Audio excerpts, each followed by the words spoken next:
All right. Welcome back, everybody, to episode 12 of The Spark Show. Today we have a Father's Day special happening, and I just want to say happy Father's Day to Cameron, our co-host, and happy Father's Day to all the fathers out there who are doing a great job raising up beautiful families and being protectors of women, protectors of children, and most of all, patriots of the United States. Don't be a chauvinist, male. How dare we? Toxic masculinity for the win, in my opinion. Yes, toxic. Very toxic. How about just American pride?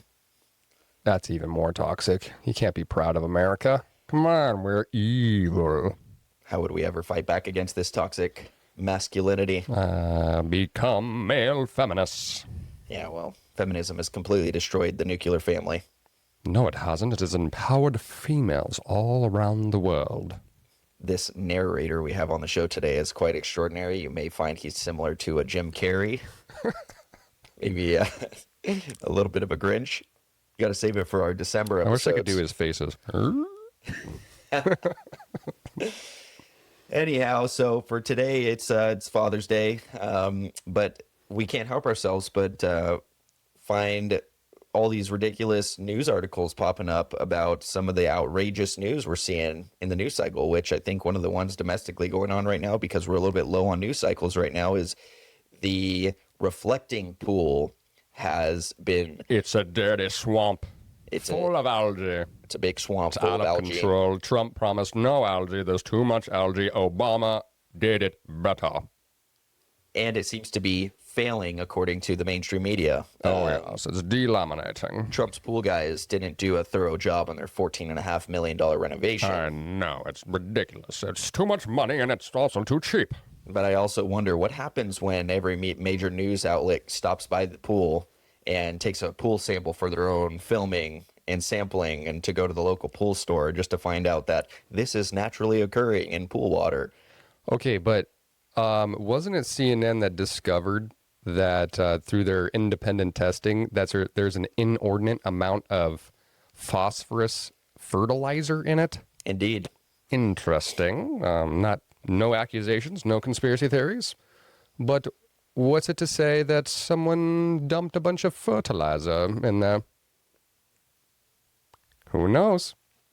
Can't prove it. I'm not a scientist. Well, not to mention, I'm sure everybody's seen it circulating, but they also claim that the membrane is also failing, and there's been massive parts that every major news outlet reporter has gone by and put their hand in and pulled up, even worse and worse every time. Got the famous shot of it flopping in the water. Yeah. You know, and then, not to mention, Trump comes out, though, and says that as of this morning, people have been arrested for vandalism, that they actually caused the damage that people were recording at the pool.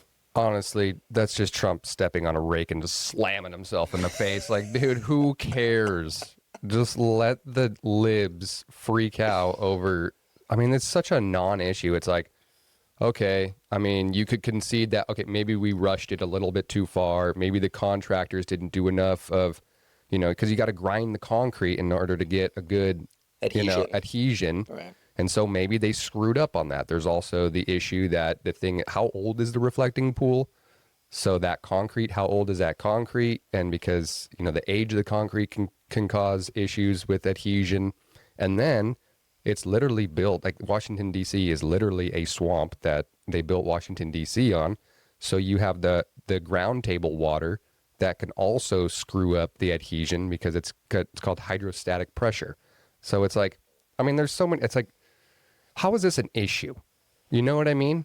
And then everything I see from liberals arguing, it's like, well, $14 million could have been used for struggling families. $14 million from should we shut down all of our park services? No more national parks because, struggling families. I mean, that's essentially what they're arguing.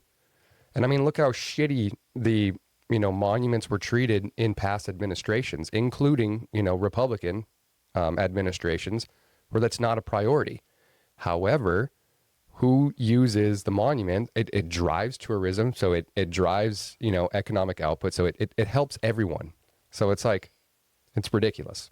I, for one, have fully enjoyed the restoration of these monuments and historical landmarks because I'm somebody who fully appreciates history. I enjoy visiting these places. It gives me a sense of pride, not only national pride, but, just a warm, good feeling about America's history. So something that I definitely enjoy. I really appreciate Trump and the administration and the Department of Interior taking on the projects to restore these things back to their former glory and to ensure that they live on for more people to enjoy in the future. Well, yeah, exactly. It's somewhere for us to go with our families and to enjoy.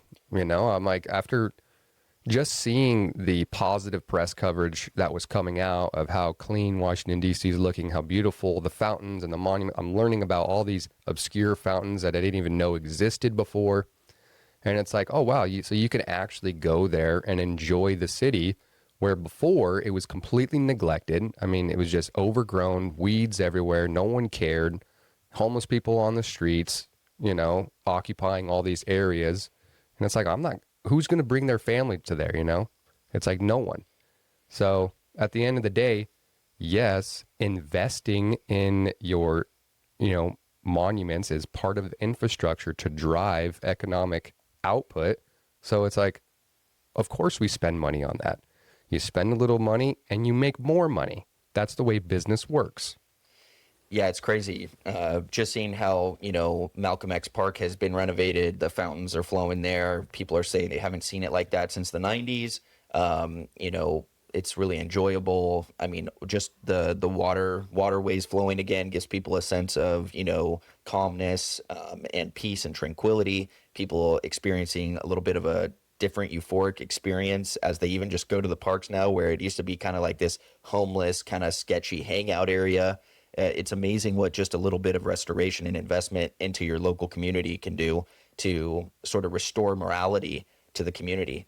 Yeah. And I think about this locally in Los Angeles because we had a pretty big topic of, debate with Spencer Pratt running for mayor and that he was going to turn around Los Angeles. And it brings me right back to these, immigration raids on like MacArthur Park, where federal law enforcement agencies have been brought in because there have been rumors of bodies being dumped in this lake or this pond for, the last 2-3 decades, maybe more. And they're finally pulling and recovering bodies out of this park in this pond. And it's like, this has just become a safe haven and a refuge for the homeless, the drug addicts, criminals, all sorts of the people that you do not want to partake with. And we've just got these people who have diluted their personal safety down to this, basically this sense of they're just going to submerge themselves in it because this is just what the culture has become. Yeah, surrender. And surrender your personal safety for this suicidal empathy because this is what culture is telling us is acceptable, which I completely refute that, and I will never be okay with it. Yeah, it's like at the end of the day, it's the institutionalized powers. And it's like this, it's the liberal institution that tells you like the decline, the managed decline is the inevitable. It's as good as it's ever going to get. It's actually going to maybe get a little bit worse, but that's a good thing because the rest of the world is rising and the West has been powerful long enough and it's time to share the wealth with the rest of the world. And it's like, well, sorry for my children. I want to give them the same thing that I had.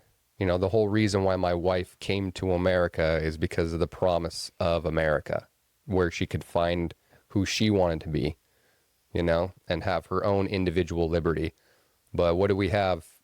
What's the promise? It's like, how can you have that promise if you just have managed decline? And it's like, no, absolutely not. I refuse it. Refuse it. It's not cultural enriching to have a bunch of third worlders coming over here imposing their way of life on us. It's no.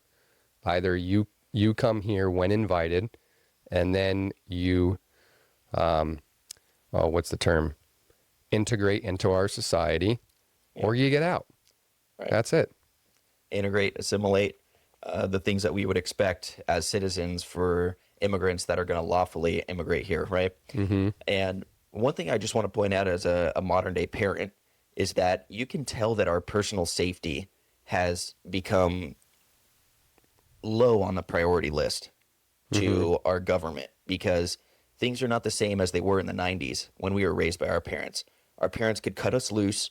They would let us go play at our friend's house that was, the full neighborhood block away from our house without any parental supervision. They would let us ride a bike. They would let us walk. They would let us skateboard. They would let us take whatever transportation means we had available at our disposal to our friend's house without supervision. And they didn't fear that their neighbor was going to be an abusive person. They didn't fear that something might happen along the way.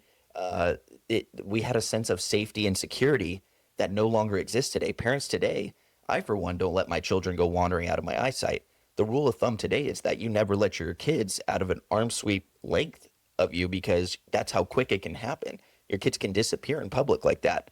It's like, how do we live in this society where we have to live in this type of fear? Well, there's a couple of things going on there. First, it's access to information that we didn't previously have. So, and negative press coverage always dominates because it triggers our fear centers and all that. And so because of our survival instincts, we pay attention to that. And that's why, what's the story? If it bleeds, it leads. So you're always going to get bombarded with that. So that naturally is going to, create this sense of, insecurity. And then on top of it, our borders have been undermined, and this whole immigration assimilation culture has completely been undermined. And so you're bringing in millions and millions of people, and they're not vetted, and they come from cultures where they can be predators. And now our sense of security is even worse. It's undermined even more. And then so now you're seeing all these stories, especially if you're like us and you're more right-leaning, you're going to be inundated with all these negative immigration stories, because that triggers our fear centers, where if you're more liberal, you're not going to really see that stuff on your algorithm. Those things are hard to ignore, though, Cam, especially with Joe Biden trying to allow millions of immigrants and even grant them amnesty, which he failed at doing. But seeing the harm that a American president is willing to unleash on a civilian population here, on its citizens, and we see, those illegal immigrants were given a platform to apply for amnesty to legally be secure here while they illegally entered the country, in hopes that one day Biden could accomplish getting them that mass amnesty. Mm-hmm. And yet we come to find that there was hundreds of thousands of children trafficked across the border, and they went missing because there was no way for them to keep tabs on them, except this administration now has done a fantastic job at trying to find and recover these children and, put them on the books and make sure that there is a record of them, and to make sure they're in the care of someone safe, or to restore that faith in us that this is just not something we're willing to unleash on the American public. Mm-hmm. Well, yeah, and you also see it's funny how procedural people are. Because I think it was Mayorkas who was at a committee hearing in Congress, and they were asking him about these missing children, or these reports of missing children, and basically he said that's not our job.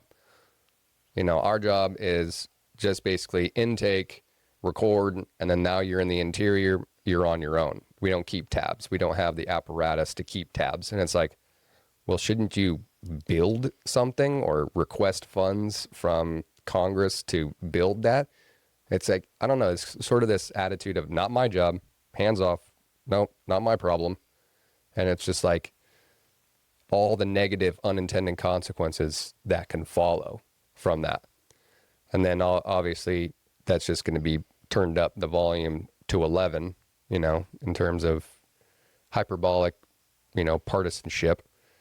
But at the end of the day, it's like, that's why you have to have controls. You can't just flood the zone with anything, because you can't control it, and you can't, ensure that you can reduce harm as much as possible. I think one of the biggest fears I have is seeing how heavily the pendulum has swung here in the United States, with, Democrat, progressive liberal ideology, but then to feel this sense of security that we do have some sensible, grounded, conservative, Republican people in the country, that we still do not have just a majority one ideology. The two-party system is still very present and alive, and this is like breathing, beasts on each end of the spectrum. But these people are, everyone is polarized to think that the opposite, party is the enemy, where at the core of it all, we all do really want the same thing. We all do want to raise families. We want our children to be safe. We want our children to be healthy. We want to experience the same life things, but we have all got riled up over these, like, external scenarios and factors that are playing into it, that we've lost sight of just the American dream, that we can all be united on the one front. And so I fear, one of the things that I think a lot of conservatives are looking at right now is this, gang rape report out of the United Kingdom that just came out. And I think a lot of people fear that this fifth generation warfare that's going on in the United States, trying to turn the nuclear family, into this diluted, thought process that doesn't need to exist anymore. And, turn men into passive, like less masculine figures, and turn us away from the traditional ways of the United States and how we bring up families here and do things, the American way. We're going to end up looking like the UK, where we allow mass immigration of third world immigrants into our country that results in institutions putting, the fear of racism or, religious phobias or being called a bigot or any of these, epithets that we've discussed before on the show. They put that actually in these institutions. The people fear being called these things so much, they would actually put that below the personal safety of their citizens, which would result in this, horrific report that just came out in the UK that says over the last decade, 250,000 native, young white British girls have been exposed or somewhat, cycled through this horrific, gang rape process, some way being exposed to unwanted pregnancies, conversions to Islam, and, exposure to gang rapes and all these horrific things. And all of the major institutions in the UK have failed them. Local law enforcement, federal government agencies, public institutions like schools or, these sex clinics or something like that. They have all, hidden evidence. They have wiped it under the rug. They have, not brought forth the evidence to law enforcement out of fear of being called racist or some sort of phobe. And so how do we prevent that, or how do we not be scared that that's something that's going to happen here in the United States? Well, the good thing is that Elon Musk bought Twitter, and because of that, we have a very strong, independent voice that is extremely skeptical of institutions. And what you kind of really see, the way I understand it, is you have on the left-hand side, you have the institutionalists, and they're very globalized. They believe in their globalized liberal institutions. That's why there really is no difference between a Democrat and a liberal in Europe. They're basically the same thing. And just like the way they schmooze with each other, the way they identify with each other, they're very coherent in their thought process. And then you have, on the right wing, you have nationalists who believe in their national institutions. So conservatives are going to be, they're going to, even though we're very skeptical of our three-letter agencies, at the end of the day, they're American. So we believe in these American institutions, and we're very skeptical of foreign institutions, where that really doesn't exist on, in my view, on the left-wing side, especially, in Europe. And so it's all about and this is what's, the liberalized institutions have been in power essentially since World War II. And that is why you see very similar thing like what Joe Biden was doing with the open borders and a lot of his policies, the climate change accords and all this stuff is very aligned with the European institutions. And so it's all about serving the integrity of that institution. So if your policy is a mass immigration, and why do they want mass immigration? Well, they want to buffer their GDP numbers. That's everything that I always saw, like on the economic side, is like immigration helps GDP. Immigration helps GDP, even though GDP per capita is diluted. Because I think I was seeing a report where it was some obscene number, but let's just say, for argument's sake, it was like a 4-to-1 immigrant to national born job ratio. So for every one national born citizen, they were getting a job to 4 immigrants getting a job over them. And so now the standard of living for the national is shrinking more and more and more. And that's this managed decline that we're talking about. And then they're arguing, well, their citizens aren't actually doing these jobs and we need the immigrants and all this nonsense. And it's all to undermine wages and to drive up profit margins for London, for, the stock exchanges, and because it's all about the institution. It's not Main Street, it's Wall Street. That's who matters, the big banks, and making sure that they're making money. So they're hollowing out our standard of living for their profit margins. And that's the fundamental sea change that's happening with Trump and MAGA, which is why, who controls the institutions again, and what are the institutions? It's academia, it's media, it's all this stuff. And it's just an all-on assault, because this is fundamentally what's happening, is an assertion of nationalized institutions versus this globalized. And that's why you see like the likes of George Soros and all his money pouring into local elections and all that, because that is what's going on.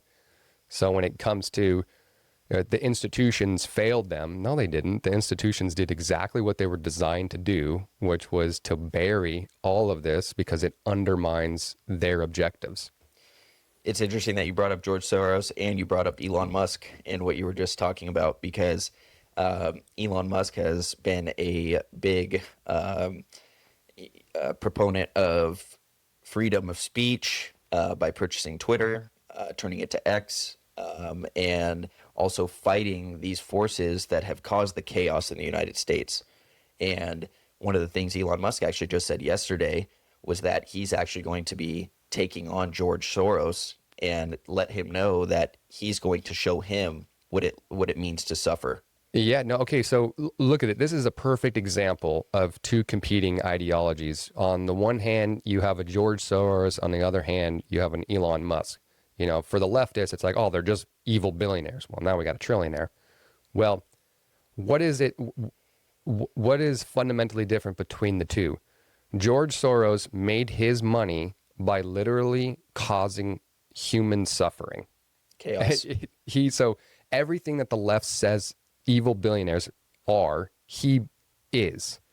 I mean, I believe the way he made his money, the famous way, is he undermined the pound in England and extracted a bunch of wealth. And what does that mean? He bet against it. Huge bets, and something to do with the banking system and all that, and basically cooking the numbers. And so while all these people lost the value of their pound, he made billions on it. I mean, that's like predatory capitalism to its finest, predatory speculation. It's the epitome of evil. Yeah, I mean, it's like this guy is despicable. And then you see the way he talks about himself. He's a god and like all this crazy stuff. And you're like, and this is your hero. So it's like, look at who is aligning sort of your worldview. And then what is Elon Musk? Elon Musk is a creator. How is it he's worth $1 trillion? Because he was willing to be homeless for putting forward his vision. When you look at SpaceX, right, you look at all the things, he made money in this company, then he put it all into this company, and then he put it all into this company. I mean, all of it. He was sleeping on people's couches. He was eating peanut butter and jelly sandwiches, and technically he was a millionaire, multimillionaire, and he just kept doubling down, doubling down, doubling down. And then you see, like with the SpaceX thing, he only had enough money for 4 launches, and 3 of them failed miserably. And then the 4th one when most people would have just cut their losses and ran. He put the last few $1 million he had in that company. And what you're referencing in this SpaceX production was when Elon Musk took on the challenge of creating reusable rockets. Yes. And he was hell-bent on proving to NASA that we could come up with a more economically viable way for space travel. Yes. And so he said, instead of building these multi-million, maybe billion-dollar rockets that are only used one time, we're going to make a rocket that can be launched, and then it can be safely retrieved back down on Earth, and then recharged and reused again for another launch. Yes, exactly. And this is nothing new for NASA, but it was never a priority for NASA because they just had an open budget given to them by Congress. There was no accountability. It was, but for a private company, one that's like, hey, if we don't make this launch, you're out of a job. Well, there was no innovation. That was the problem with the federal. That's the problem agency. with government. Fundamentally, government agencies, there is zero innovation. Right. Government is that is where they're terrible. Is Right. They cannot innovate. Yeah, I mean, so the government claimed we went to the moon in 1969, but since then, Elon Musk is looking at this with SpaceX, going, why hasn't anything changed? Why haven't we been back to the moon? Why haven't we been able to accomplish a mission to Mars? Why haven't we done all these things? Well, because the astronomical cost to actually achieve that goal. And I love that him as an entrepreneur goes, okay, well, this is just the one piece that you guys are saying is making this impossible. Let me just prove this to you that we can change this. Yeah. And by solving that one problem, he's turned himself into a trillionaire. Well, yeah, exactly. Well, why is that? Because he's providing services. It's just like, what does SpaceX do with the constellation, the Starlink and everything?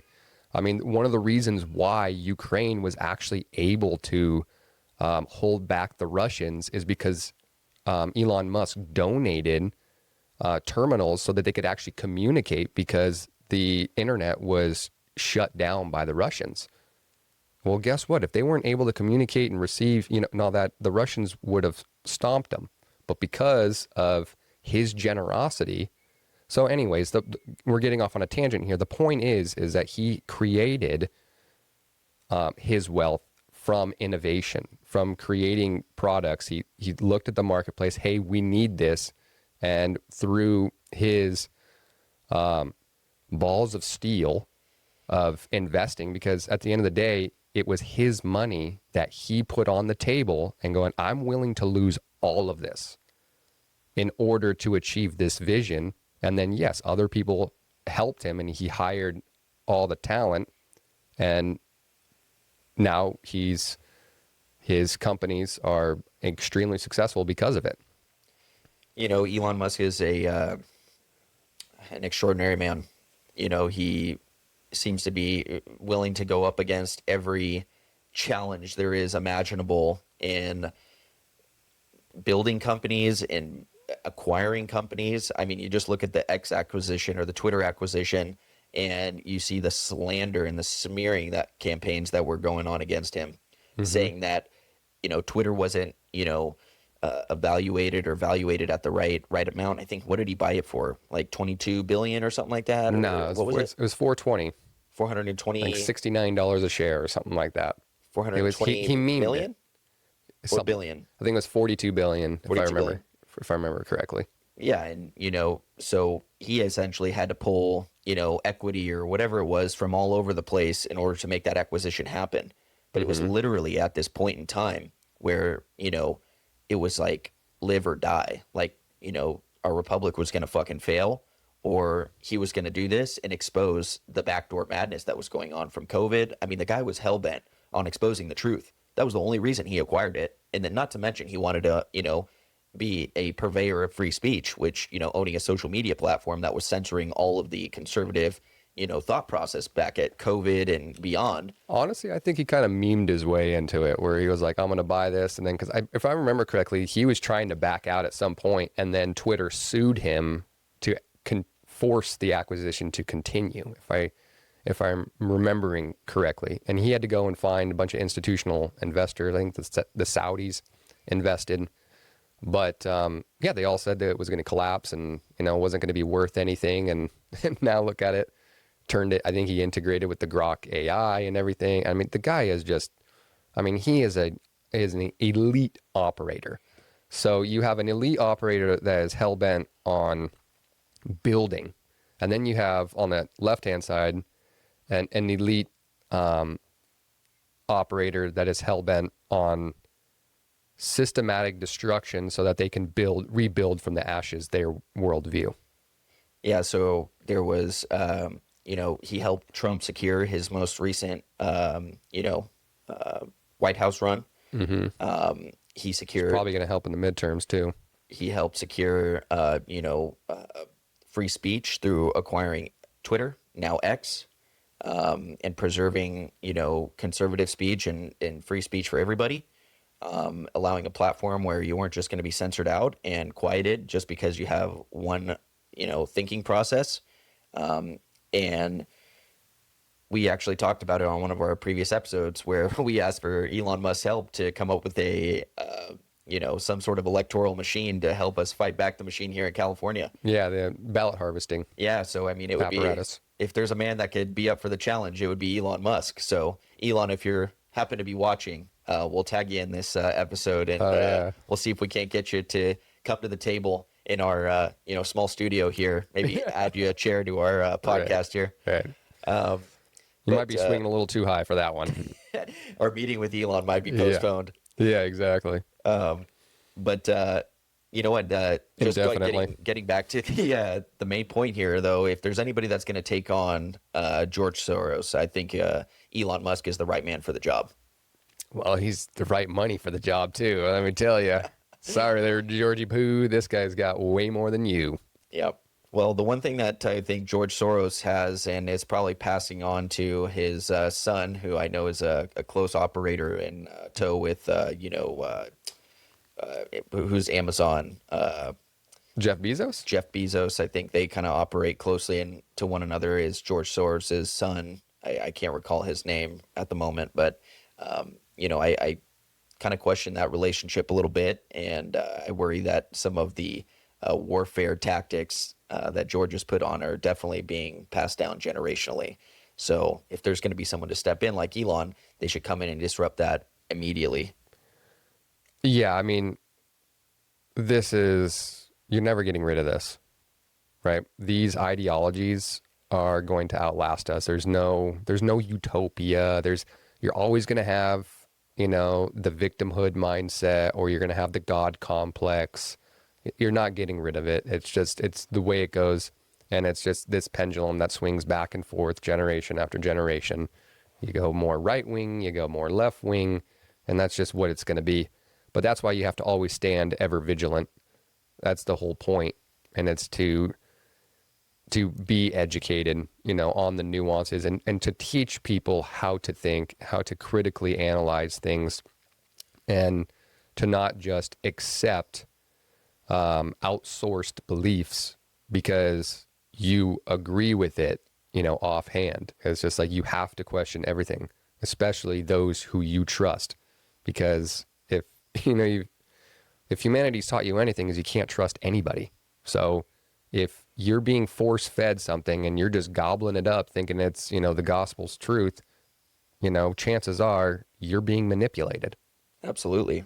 And just speaking of really quick of our electoral process and the madness going on with immigration and, things like that, I just saw that the LA City Council held a vote to amend one of their charters for voting in local municipality elections for the local School municipality board. And for the school board. Yeah, for illegal immigrants because they're disenfranchised. For non-citizens because they don't believe in the term illegal immigrant or just regular immigrant. They just believe it's discriminatory. Non-citizens. You're like, well, that's a great adjective for this, because why are we granting non-citizens the same rights as people who are American citizens? And for all the people that said that we were spewing right-wing propaganda saying that illegal immigrants are voting in our elections, here you go. Karen Bass followed through with what she said she was going to do. She said she was going to explore this idea of having these immigrants or non-citizens vote in our elections. And here we are, LA City Council just voted this week, Yeah, it's a 10-5 Trojan horse. vote, to allow for this amendment to happen for illegals to vote in our elections locally and for the school boards locally. And so you give an inch with these people and they take a mile. That's the problem. Yeah. And so that terrifies me because this is just the small inch and creep up to then allowing this to happen in our state elections. And then who knows what happens if we get another Democrat in the, the White House. Yeah, I mean, fundamentally, it's just undermining the national institutions, right? Because what is our republic? What is our democracy? It's a national institution, and it's only for American citizens. But they are not. They don't believe in that. They believe in these institutionalized, these global institutions, and that's what it's all about for them. So the global citizen has a right to vote in national elections or in state elections or in local elections, right? You're like, actually, isn't it the most important election isn't the national, it's the local. It's where you live and what affects you the most. And it's like, guys, what are we talking about here? Like, oh yeah, if you can just find your way over the border, steal some information, someone's identity in order to get a social security number, and to make your way to a sanctuary city. You have the right to cast a vote. Because what? It logically makes no sense. I'm sorry. Enough with your suicidal empathy. These people do not have the right. It is not a human right to vote. And can I go down to their country and vote in their elections? No. Well, the Democrats have done a great job at, number one, provoking illegal immigration. They've done a good job attracting it. They've done a great job at protecting the illegal immigrants by creating sanctuary city laws. Because it's about power.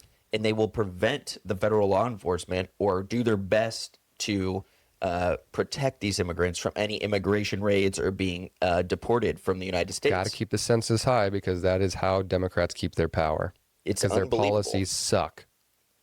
Who do their policies serve? We already know who their policies serve. The people they're trying to protect. They always pander to the black vote. Oh, we're going to give you reparations this time. I mean, how long have we been talking about reparations for black folks? And election cycle after election cycle, and it's like, when are you guys going to stand up and say enough is enough? But all they have to do is make, Trump's a racist, he hates black people, and then the Democrats keep their power. It's like, I mean, fool me once, shame on me, or shame on you, fool me twice, I can't get fooled again, and then George Bush. Well, anyways, it's like at some point, folks, it's like you have to question those you trust the most. Like I question like Trump. I don't take everything he says for gospel's truth. Like this whole thing, like the vandalization. What's really happening isn't that, these natural causes is happening here in the reflecting pool. It's vandals are doing it. And it's like, come on, Trump. First of all, why are you even engaging in this? They're baiting you because they're trying to make you look like a fool, and you're just accepting it. So I don't know. Maybe you have some grand 4D chess strategy, or you just stepped on a rake. Right. You know what I mean? So it's like you got to know when to pick your battles, and Trump doesn't know when to pick his battles. It's just battle all the time, and that's his biggest weakness. It's just like sometimes you just ignore it. You're like, yeah, guys. Cool story, bro. Move on. Right. I'm dealing with Iran. Got way bigger fish to fry than the reflecting pool is growing algae in a swamp. You know what I mean? You're like, yeah, I'm not happy about it. I'm on the phone with Doug Burgum or whatever the guy's name is. We're getting it cleaned up, taking care of it. Thanks for letting me know. And then the story's dead. But instead, it's Trump's peddling conspiracy theories. You're like, again, the rake to the face. It's ridiculous. I mean, it's so ridiculous that we've got, protesters, obviously paid protesters out by the reflecting pool, with pro-algae life signs. And it's like, Well, they don't have to be paid. They just have to be motivated. You know what I mean? It's just like, we got to win on Trump. You're like, I mean, guys, this isn't the win you think it is. This isn't going to determine the outcome of the next election. You know, if anything, middle America is just going to roll their eyes at the pettiness of Democrats, because that's what I did. You know, like, see, I'm criticizing Trump, but I'm also going to criticize the Democrats for how petty they are. I mean, this is national news. I mean, every single post I'm getting from CNN on my feed has to do with the reflecting pool and algae growing in a swamp. Guys, that's actually embarrassing. it is. And it's more embarrassing, honestly, to me that we've got algae protesters out here when, you know, the real fight is for unborn pro-life stance. Well, let's be honest. I saw one lady with a sign. You know what I mean? So she's just getting her 15 minutes of fame. Good job. Good on ya. You know what I mean? Like, but to be out there, you know, protesting for molecular amoeba in comparison to people that are out there fighting for unborn lives is just... This is the problem with conservatives, dude. It's just like the dog and the mailman. And, you know, they're like, I'm going to get you. I'm going to get you. And you're just like, bro, you just look like an idiot even trying to chase the damn thing. Yep. You know what I mean? This is why I always say mockery. You got to mock them. Right. This is the perfect opportunity. But what did you guys do? Oh, my God, it's vandals. You know, you're like, guys, who cares? Who cares? The pool is restored. That's the main point. Someone vandalized it. It will be fixed. The algae during the colder weather may subside. It may not. The new ozone filtration system will go into effect. We will eventually get this under control. Yes. It all is going to be okay. Yeah. The chaos does not need to be dumped into the reflecting pool. Yes. And guess what? There probably will be more algae growth, but then there'll be pool boys out there cleaning up the algae growth, because that's what the promise was upkeep, maintenance, not a permanent fix forever. But I wanted to talk about Iran and everything that's going on. So you were telling me some things are going down. Yeah, so, you know, we had the Memorandum of Understanding signed earlier this week. That included a 60-day negotiation period for nuclear talks and a ceasefire. However, there's been some shenanigans going on with attacks from the Israelis and Lebanon, which Iran didn't like. We opened the Strait of Hormuz, and then shortly after, Iran claimed that it was closed for business. And then Trump quickly gets on social media, says that the strait is open, that Iran doesn't control it yet, that it's only open or closed based on, you know, the United States, you know, opening or closing it right now, and that tolls will only be placed at the, you know, will of the American, you know, government, or at the profit of the American government. Can he just, like, what does he say? Come on, how about this? Iran, go ahead, close it. I'm dropping a bomb right on top of your fucking head. Come on, like, oh, no, we can. It's like, dude. Enough, like, dude, no. Just give these guys the stick. You want to go ahead and close it. Look, I'm offering you a chance to reintegrate your society, your country, into the globalized economy. All it's going to cost you is no more nuclear ambition, no more terrorism, enough of this tit-for-tat fighting. I'm sorry. The globalized intifada you think is going to happen is not going to happen, because the rest of the world doesn't want to live under the caliphate of your delusional medieval religion. We're done. So get with the program here, Iran. That's it. And if you don't want to get with the program, just annihilate it. I'm sorry. Enough is enough. Bridge day. Start with the bridges. Okay, you don't want to do that? Now we're going to start hitting the power stations. Oh, the power station. Now we're going to hit the water. That's it. You know, but what are we doing here? So you can have, we can annihilate your country and your infrastructure, or you can have this 300 billion fund that is performance based, and all you got to do is just hit each marker and we will slowly rebuild. Well, it just makes me wonder about the Iranian regime and, the military powers that be there who run the country. Do they just want to always live in dirt their entire lives? Do they never want to become part of the first world, countries and see a developed Iran and become something similar to what they got going on in the United Arab Emirates or Qatar, They could. Dubai? I mean, it's just like these places are incredible, and yet you still want to stay held back in medieval times. You want to, maintain these jihadist, religious wars. And at what cost? It's going to come at the cost of your development and Yeah. maybe your annihilation. Yeah. I mean, what interest do we have in the area? Well, I mean, we do know the Strait of Hormuz is responsible for 20% of the global economy or whatever. So, I mean, that's just a reason why we have to be there, which is super annoying. But it's like, you know what? Strategic aims were met. We defanged Iran. Now we just need to build up the military defense of our Gulf partners and Israel. And if, Israel pull its head out of its ass and its vanity project, the greater Israel project, it's like lunatics. Then we've restored balance. And it's like, okay, we'll help you with military aid. You take care of Iran, and then we can move on. But I mean, it's such a complicated, it's not that easy, but I don't know.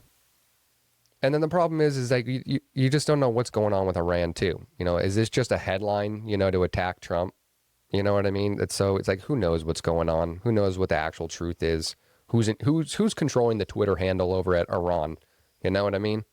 So I don't know. It's just a wait and see sort of thing.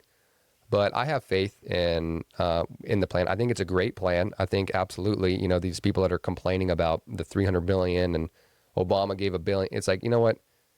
That's why you got the carrot and you got the stick. It's like, look, 300 billion, that is a significant amount.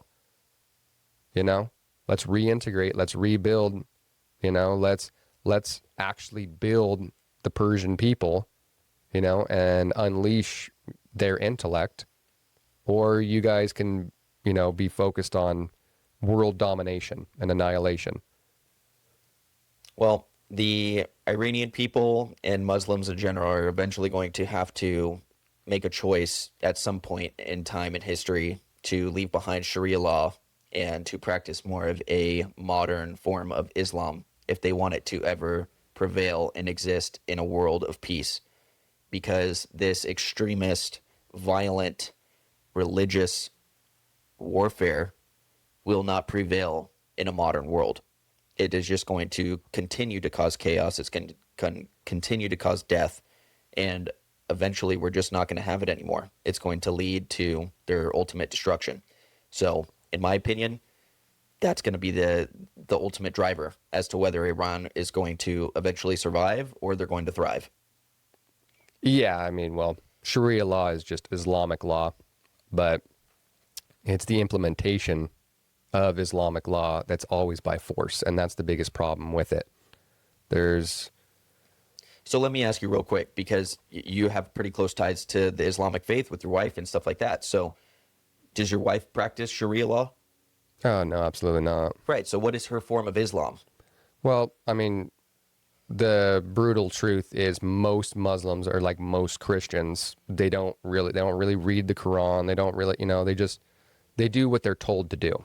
They were born into this religion and practice tradition. it. Yeah. They're traditionally, right. It's not necessarily religiously.